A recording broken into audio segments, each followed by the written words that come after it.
이것은 스승의 목소리이다. 외침과 어루만짐이다. 이 목소리가 회개하기를 원치 않는 사람들에게 말할 때에는 외침이 되고, 비록 불완전하더라도 하느님과 그분의 말씀을 찾아내려는 착한 뜻을, 하느님과 그분의 말씀을 찾아낸 다음에는 자기를 거룩하게 하려는 착한 뜻을 가진 사람들에게 말할 때에는 어루만짐이 된다. 이 사람들에게는 말씀이 친구의 어루만짐이 되고 예수의 축복이 된다. 하늘은 아직 별이 총총 박혀 있으면서도 동쪽이 희끄무레 해지기 시작한다. 길들은 달이 그 흰빛으로 완화하던 밤의 어둠보다도 더 고통스러운 희미한 빛에 쌓여 있다. 그러나 로마 병사는 눈이 좋다. 그래서 예수께서 문 쪽으로 걸어오시는 것을 보고 마주 간다. 안녕하십니까? 선생님을 기다렸습니다. 그는 망설이며 말을 중단한다. 두려워하지 말고 말하시오. 나에게 무엇을 원하오? 알고 싶습니다. 선생님은 내가 주는 평화는 영혼의 평화이기 때문에 전쟁 중에도 머물러 있다고 말씀하셨지요. 그 평화가 어떤 것인지, 또 영혼이 무엇인지 알고 싶습니다. 전쟁을 하고 있는 사람이 어떻게 평화 안에 있을 수 있습니까? 야누스의 신전의 문을 열 때에 평화의 문은 닫습니다. 이 세상에는 이 두 가지가 함께 있을 수 없습니다. 그는 들에 있는 축축하고 우중충한 어두운 오솔길처럼 초라한 집들 가운데 있는 좁은 골목길에 있는 어느 푸르스름한 낮은 담장에 기대서서 말한다. 광을 낸 투구에서 나오는 희미한 빛을 빼고는 말을 하는 두 사람에게는 아무것도 보이지 않는다. 밤이 얼굴과 몸들을 어둠으로 감싸고 있다. 예수의 목소리는 이교도의 마음속에 빛의 씨앗을 뿌린다는 기쁨으로 부드럽고 밝게 울린다. 세상에는 사실 평화와 전쟁이 함께 있을 수가 없소. 서로 용납을 하지 않지요. 그러나 군인에게는 그가 명령된 전쟁을 하더라도 평화가 있을 수 있소. 내 평화가 있을 수 있는 것이요. 그것은 내 평화가 하늘에서 오고 전쟁의 소음과 학살의 잔인성으로도 상처를 입지 않기 때문이요. 하느님의 것인 이 평화는 사람이 그의 안에 가지고 있는 것으로 영혼이라고 부르는 하느님의 것 안으로 침입하오. 하느님의 것? 내 안에요? 카이사르는 신성합니다.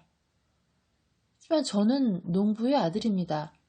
지금 나는 아무 계급도 없는 병사인데 내가 만일 용감하면 어쩌면 백부장도 될 수는 있을 것입니다. 하지만 신성하게는 못 됩니다. 당신 안에도 신성한 부분이 있어. 그것은 영혼이요. 그 영혼은 하느님에게서, 참 하느님에게서 오지요. 영혼도 신성하고 사람 안에 살아있는 귀중한 보배이며 신성하고 살아있는 것, 즉 믿음과 평화와 진리로 살아가오. 전쟁도 그것을 어지럽게 하지 못하고 박해도 그것에 상처를 입히지 못하고 죽음도 그것을 죽이지 못하오. 오직 악만이 나쁜 짓을 하는 것만이 영혼에 상처를 입히거나 죽이고 내가 주는 평화를 빼앗아 가기도 하오. 왜냐하면 악은 사람을 하느님에게서 떼어놓기 때문이요. 그러면 악은 무엇입니까? 인자하신 참 하느님께서 참 하느님이 계시다는 것을 우리에게 알려주시는데 이교에 남아서 우상을 숭배하는 것이요. 아버지와 어머니와 형제와 이웃을 사랑하지 않는 것, 도둑질하고 반역을 하고 음란하고 거짓말을 하는 것이요. 이것이 악이요. 그럼 저는 선생님의 평화를 가질 수가 없습니다. 저는 병사이고 우리는 죽이라는 명령을 받고 있습니다. 그러면 우리에게는 구원이 없군요. 평화시에나 전쟁에서나 올바른 사람이 되시오. 잔인하지 않고 탐욕스럽지 않게 그대의 의무를 다하시오. 싸움을 하고 정복하는 동안 적도 그대와 같은 사람이고 어느 도시에나 그대의 어머니와 누이들 같은 어머니와 처녀들이 있다는 것을 생각하고 짐승 같은 사람이 되지 말고 기사가 되시오. 그러면 그대가 정의와 평화에서 벗어나지 않을 것이고 내 평화가 그대 안에 머물러 있게 될 것이요. 그 다음에는요? 그 다음에는이라니 무슨 뜻이요? 죽은 다음에는요?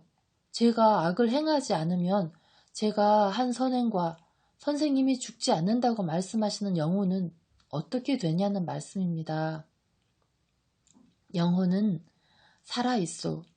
그대가 행한 선행으로 꾸며져서 기쁜 평화 안에서 세상에서 우리가 누리는 평화보다 더 큰 평화 안에서 살지요.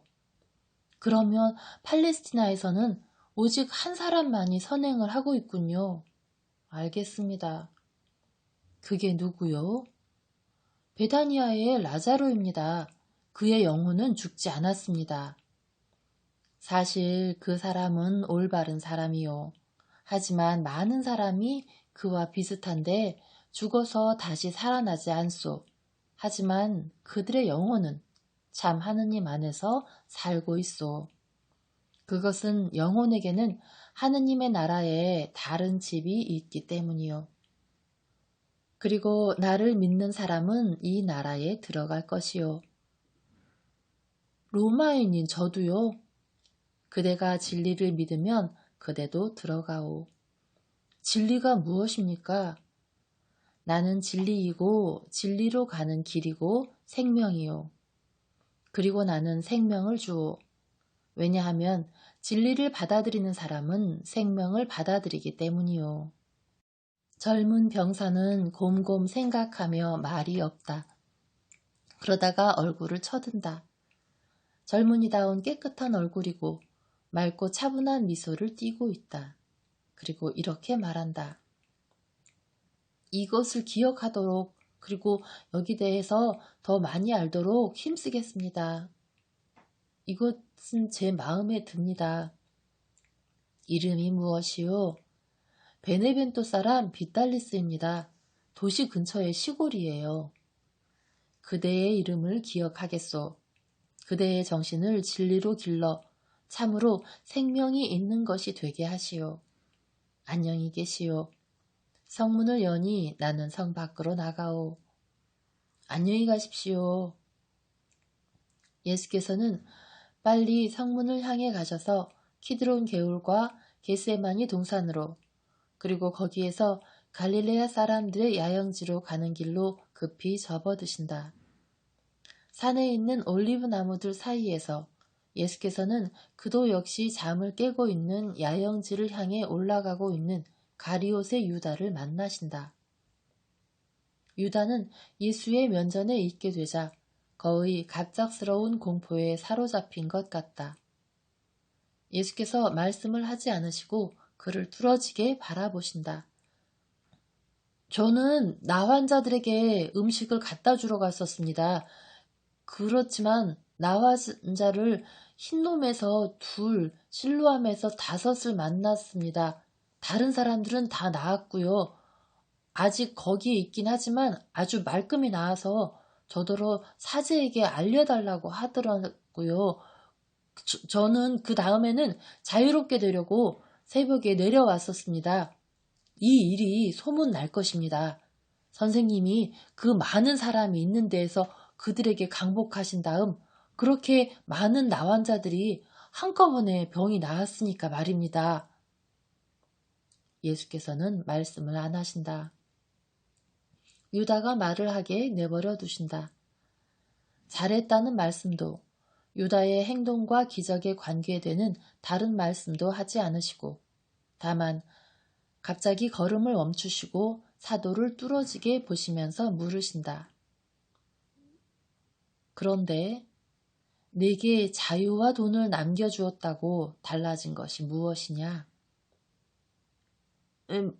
무슨 말씀이십니까?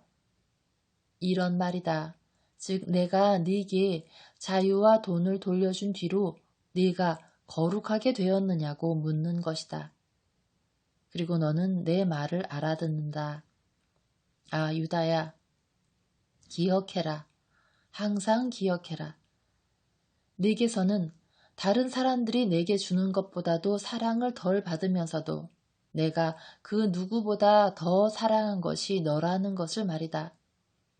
그것이 내가 친구로 취급하는 어떤 사람의 증오이기 때문에 가장 잔인한 바리사이파 사람의 가장 사나운 증오보다도 더 큰 증오를 받으면서까지도 말이다. 그리고 또 이것도 기억해라. 지금도 나는 너를 미워하지 않고 사람의 아들에게 달린 한에 있어서는 너를 용서한다는 것을. 이제는 가거라. 너와 나 사이에 이제는 서로 할 말이 아무것도 없다. 이미 모든 것이 이루어졌으니. 유다는 무슨 말인가를 하고 싶어 한다.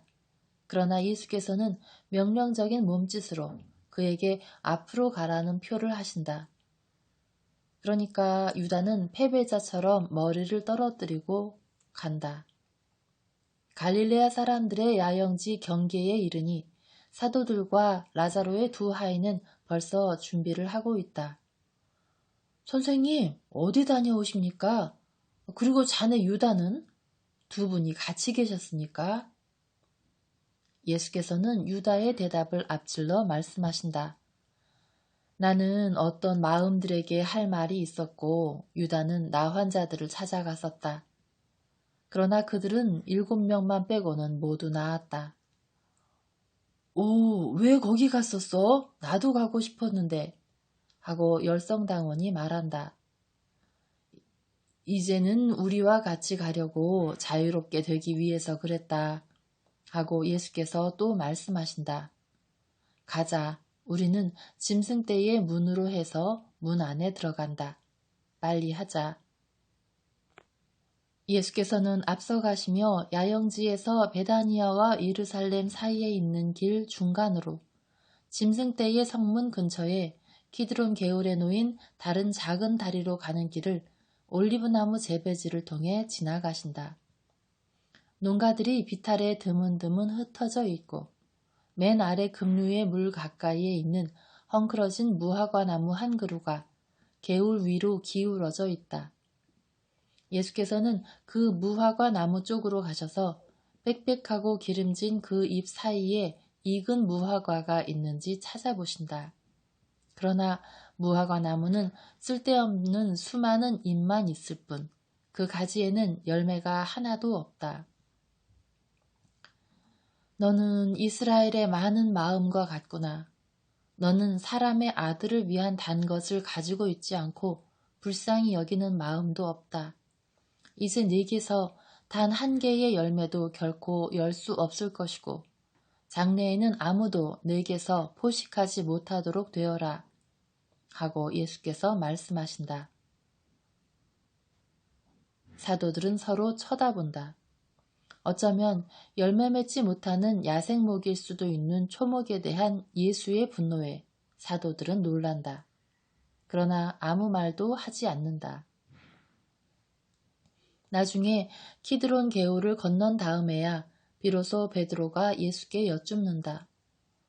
어디서 식사를 하셨습니까? 아무 데서도 안 했다. 오, 그럼 시장하시겠군요. 저기 풀을 뚫고 있는 염소 몇 마리를 데리고 있는 목동이 있네요. 가서 선생님을 위해서 염소젖을 얻어오겠습니다. 금방 다녀오겠습니다. 그러면서 성큼성큼 갔다가 염소젖이 가득 찬 헌 대접을 가지고 천천히 돌아온다. 예수께서는 염소젖을 드시고 베드로와 같이 왔던 목동에게 대접을 돌려주시며 그를 쓰다듬으신다. 일행은 시내로 들어와서 성전으로 올라간다. 그리고 주께 흠숭을 들이신 다음 예수께서는 스승들이 강의를 하고 있는 마당으로 돌아오신다. 사람들이 예수를 둘러싸고 친티움에서 온 어떤 어머니가 아마 무슨 병으로 소경이 된 것으로 생각되는 그의 아이를 예수께 내보인다. 동공에 넓은 백내장이나 백반이 있는 것처럼 두 눈이 희다. 예수께서 눈구멍을 손가락으로 살짝 스치셔서 그를 고쳐주신다. 그리고 나서 즉시 말씀을 시작하신다. 어떤 사람이 땅을 사서 포도나무를 심고 소작인들을 위한 집과 감시하기 위한 망루와 포도주 지하 저장실과 포도송이 짜는 곳을 지었습니다. 그리고 그것을 유지하는 일을 신임하는 소작인들에게 맡겼습니다. 그리고는 멀리 떠나갔습니다. 포도나무들이 열매를 맺을 수 있을 정도로 자라서 열매를 맺을 만한 때가 되자 포도밭 주인은 추수에서 나온 소득을 받아오라고 하인들을 소작인들에게 보냈습니다. 그러나 소작인들은 하인들을 둘러싸고 더러는 몽둥이로 때리고 더러는 무거운 돌로 쳐서 중상을 입히고 더러는 죽였습니다. 살아서 주인에게 돌아올 수 있는 하인들은 그들이 당한 일을 이야기했습니다. 주인은 그들을 치료해주고 위로하고 더 많은 다른 하인들을 보냈습니다. 소작인들은 처음에 왔던 하인들에게 했던 것과 같은 취급을 했습니다. 그때 포도밭 주인은 이렇게 말했습니다. 내 사랑하는 아들을 그들에게 보내겠다. 내 상속자는 분명히 존중할 것이다. 그러나 소작인들은 그가 오는 것을 보고 또 그가 상속인이라는 것을 알고 서로 불러서 이렇게 말했습니다. 와서 수가 많아지게 모이자. 그 녀석을 바깥 으슥한 곳으로 끌고 가서 죽여버리자. 그의 유산은 우리 차지가 될 것이다. 소작인들은 주인의 아들을 위선적인 경의로 맞이해서 그를 환영하려는 것처럼 애워쌌습니다. 그런 다음 그에게 입맞춤을 하고 나서 결박을 지어 몹시 때리고 수없이 많은 조롱을 하면서 형벌하는 장소로 데리고 가서 죽였습니다. 이제는 여러분 말해보시오. 이 아버지요 주인인 사람이 어느 날 상속인인 아들이 돌아오지 않음을 알아차리고 그를 대신해서 가꾸어 정당한 것을 향유하고 또 마땅히 주인에게 주어야 할 것은 주인에게 주라고 기름진 땅을 주었던 소작인들이 그의 아들을 죽였다는 것을 알게 될 것입니다. 그러면 이 주인은 어떻게 하겠습니까? 그러면서 예수께서는 햇빛으로 불타는 것 같은 청옥빛 홍채로 거기 온 사람들, 특히 군중 속에 흩어져 있는 바리사이파 사람들과 율법학자들 같은 가장 영향력 있는 유다인 집단을 쏘아보신다. 아무도 말을 하지 않는다. 이것 보세요. 적어도 이스라엘의 스승들인 여러분, 백성들에게 정의를 설득시킬 정의의 말을 한마디 하시오. 나는 여러분들 생각으로는 좋지 않을 말을 할 수 있을 것입니다. 그러므로 백성이 잘못된 생각에 끌려 들어가지 않게 여러분이 말하시오. 율법학자들은 어쩔 수 없이 이렇게 대답한다. 주인은 간악한 인간들을 끔찍하게 죽게 해서 벌을 하고 그의 포도밭을 다른 소작인들에게 주어 그것을 정직하게 가꾸어서 그들에게 맡겨진 땅에서 나오는 소득을 그에게 주게 할 것입니다. 말을 잘 하셨습니다. 성서에 이런 말이 있습니다. 집 짓는 사람들이 버린 돌이 주춧돌이 되었다. 이것은 주께서 하신 일이며 우리 눈에는 놀라운 일로 보인다. 그러니까 이렇게 기록되어 있기 때문에 여러분이 그것을 알고 있고 포도밭 주인의 상속자인 아들을 죽인 그 소작인들이 가혹하게 벌받고 포도밭은 그것을 정직하게 가꾸는 다른 소작인들에게 주는 것이 정당한 일이라고 생각합니다. 그런 이유 때문에 나는 여러분에게 이렇게 말하는 것입니다. 하느님의 나라를 그대들에게서 빼앗아 열매를 산출하는 사람들에게 줄 것이요. 그리고 넘어져 이 돌에 부딪히는 사람은 부서질 것이고 이 돌에 깔리는 사람은 으깨질 것이요 하고, 사제장들과 바리사이파 사람들과 율법학자들은 정말 영웅적인 행위로 아무런 반응을 보이지 않는다. 어떤 목적을 달성하고자 하는 의지가 그렇게도 강하다.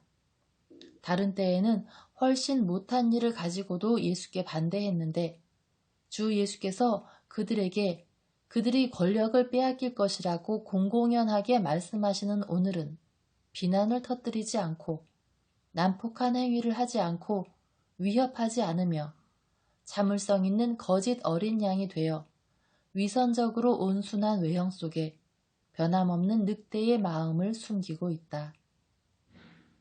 그들은 넓은 마당에 모인 수많은 순례자들 중에 이 사람 저 사람의 말을 들으시면서 앞으로 가셨다 뒤로 가셨다 하시며 다시 걷기 시작하신 예수께 가까이 오는 것으로 만족한다.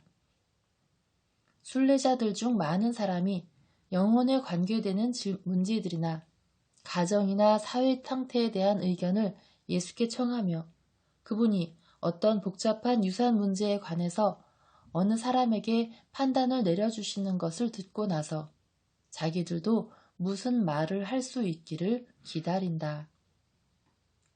그 복잡한 유산 문제는 아버지가 한 하녀의 몸에서 얻었지만 입양을 한 아들이기 때문에 다른 상속자들과의 사이에 분열과 원한을 일으켰다.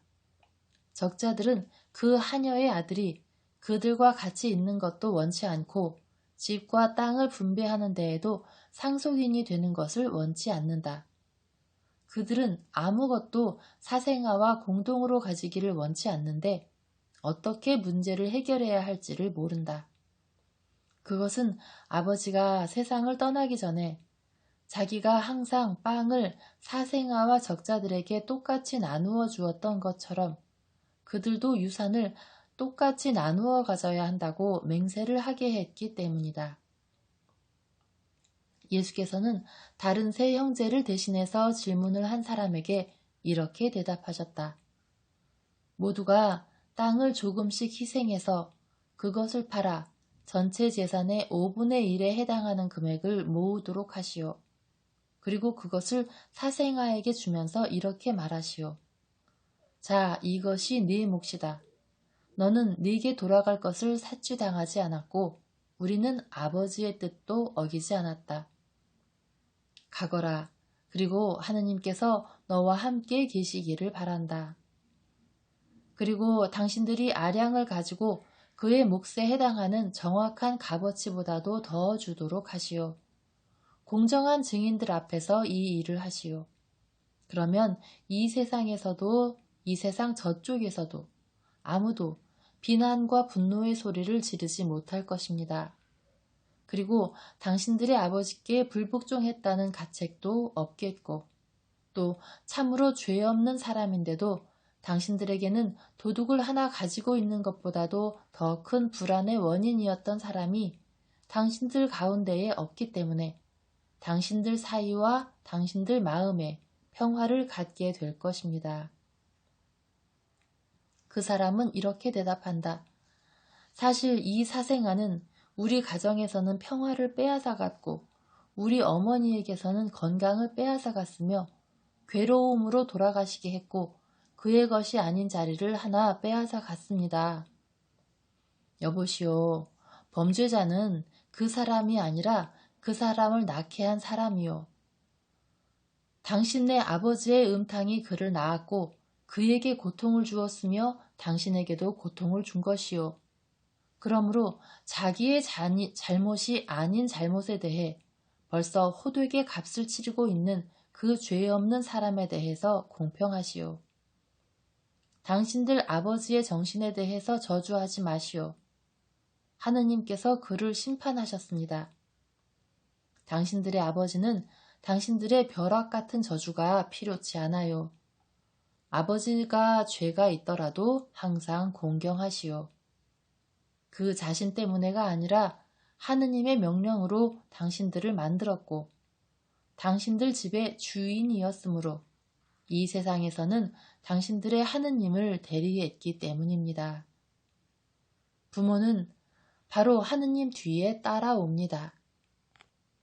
십계명을 기억하고 죄 짓지 마시오. 평안히 가시오. 그때에 사제들과 율법학자들이 예수께 다가와서 질문을 했다. 선생님 말씀은 잘 들었습니다. 선생님은 옳은 말씀을 하셨습니다. 그보다 더 지혜로운 조언은 솔로몬도 주지 못했을 것입니다. 하지만 말씀해 주세요. 기적을 행하시고 오직 지혜로운 왕만이 내릴 수 있었던 것 같은 판결을 내리시는 선생께서는 어떤 권한으로 그런 일을 합니까? 그런 권한이 어디서 옵니까? 예수께서는 그들을 뚫어지게 바라보신다. 도발적이지도 않고 경멸적이지도 않지만 대단히 위압적이시다. 예수께서는 이렇게 말씀하신다. 나도 당신들에게 질문할 것이 하나 있는데 당신들이 대답을 하면 직책의 권한도 없고 가난한 사람인 내가 당신들의 말뜻은 이것이니까요. 어떤 권한으로 이 일을 하는지 말하겠소. 말하시오. 요한의 세례가 어디에서 왔소? 하늘에서 왔소? 그것을 주던 사람에게서 왔소? 대답하시오. 무슨 권한으로 깨끗하게 하는 의식으로서 메시아가 오시는데 당신을 준비시키기 위해 세례를 주었소? 왜냐하면 요한은 어려서부터 광야에서 살았기 때문에 나보다도 한층 더 가난하고 더 무식하며 어떤 종류의 직책도 없었기 때문이요. 율법학자들과 사제들은 서로 의논을 한다. 사람들은 눈을 크게 뜨고 귀를 기울이면서 만일 율법학자들이 세례자를 헐뜯고 선생님을 모욕하거나 또는 완전 무결하게 지혜로운 나자렛 선생님의 질문에 크게 당황한 것 같이 보이면 항의하고 환호할 차비를 갖추고 율법학자들 둘레로 바짝 다가선다. 대답을 기다리는 이 군중의 절대적인 침묵은 인상적이다.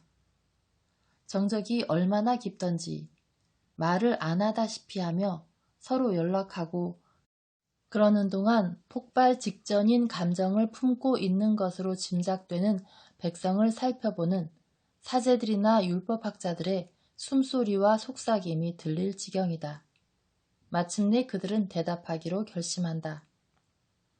그들은 기둥에 기대어 서시어 팔짱을 끼고 그들을 결코 놓치지 않으시는 그리스도께로 몸을 돌리고 말한다. 선생님, 우리는 요한이 무슨 권한으로 그렇게 했는지도 그의 세례가 어디에서 오는 것인지도 모릅니다. 아무도 세례자가 살아있는 동안 그것을 물어볼 생각을 하지 않았고 세례자도 결코 자발적으로 그것을 말하지 않았습니다. 그러면 나도 무슨 권한으로 이런 일들을 하는지 말하지 않겠소. 예수께서는 그들에게 등을 돌리시고 12사도를 당신께로 부르시면서 환호하는 군중을 해치고 성전에서 나오신다. 일행이 재물 씻는 못을 지나 벌써 밖으로 나왔을 때 바르톨로메오가 예수께 말씀드린다. 선생님의 반대자들이 매우 신중해졌습니다. 어쩌면 괘씸해서 선생님을 보내신 주님께로 돌아오고 선생님을 거룩하신 메시아로 인정할지도 모르겠습니다. 맞습니다. 그들이 선생님의 질문도 대답도 따지지를 않았습니다. 하고 마테오가 말한다. 그렇게 되기를 바랍니다. 예루살렘이 그의 하느님이신 주님께로 괘씸해서 돌아오는 것은 썩 좋은 일입니다. 하고 바르톨로메오가 다시 말한다. 착각들 하지 말아라. 예루살렘의 대부분은 절대로 괘씸하지 않을 것이다. 그들이 달리 대답하지 않은 것은 군중이 두려웠기 때문이다. 비록 작은 목소리로 하는 그들의 말을 듣지는 못했지만 그들의 생각은 알아채고 있었다. 그러면 그들이 무슨 말을 하고 있었습니까? 하고 베드로가 여쭈어본다. 그들은 이렇게 말하고 있었다. 나는 너희들이 그들을 철저히 알고 또 이 다음에 올 사람들에게 내 시대의 사람들의 마음을 정확히 묘사할 수 있도록 이것을 알기를 바란다. 그들이 내게 대답을 하지 않은 것은 주께로 회도하기 때문이 아니라 서로 이렇게 말했기 때문이다. 만일 요한의 세례가 하늘에서 왔다고 대답하면 선생은 그러면 왜 너희들은 하늘에서 와서 메시아의 때를 준비하라고 가르치는 것을 믿지 않았느냐고 대답할 것이고 사람에게서 왔다고 말하면 그때에는 군중이 반역해서 그러면 왜 우리의 예언자 요한이 나자렛의 예수에 대해서 말한 것을 믿지 않았느냐 하고 말할 것이다. 그러니 모릅니다 하고 대답하는 것이 낫다. 그들은 이렇게 말하고 있었다. 그들이 하느님께로 다시 돌아왔기 때문에 그런 것이 아니라 비열한 계산으로 또 내가 그리스도이며 내가 행하는 것을 내가 선구자가 말한 하느님의 어린 양이기 때문에 행한다는 것을 자기들의 입으로 인정하지 않기 위해서 그런 것이다. 또 나도 내가 하는 일들을 무슨 권한으로 하는지를 말하려고 하지 않았다. 벌써 수없이 이 담 안에서 그리고 온 팔레스티나에서 그것을 말하였고 또 내 기적들이 내 말들보다 더 많이 말을 한다. 이제는 그것을 내 말로 말하지 않겠다. 나는 예언자들과 내 아버지와 하늘의 징조들이 말하게 맡기겠다. 그것은 모든 징조가 나타날 때가 왔기 때문이다. 예언자들이 말하고 우리의 역사의 상징으로 나타난 징조들과 내가 말한 징조를 말하는 것이니 요나의 징조이다. 체데스의 그날이 기억나느냐? 이것이 가물리엘이 기다리는 징조이다. 그리고 너 스테파노, 너 헤르마스, 또 나를 따르려고 오늘 네 동료들을 떠난 너 바르나바. 너희들도 스승이 이 징조에 대해서 말하는 것을 분명히 여러 번 들었다. 그런데 머지않아 이 징조가 나타날 것이다. 예수께서는 산에 있는 올리브 나무들 사이로 멀어져 가시는데 사도들과 많은 제자들과 그 밖에 그분이 또 말씀하시는 것을 듣기 위해 따라가는 요셉 바르나바 같은 다른 제자들도 따라간다.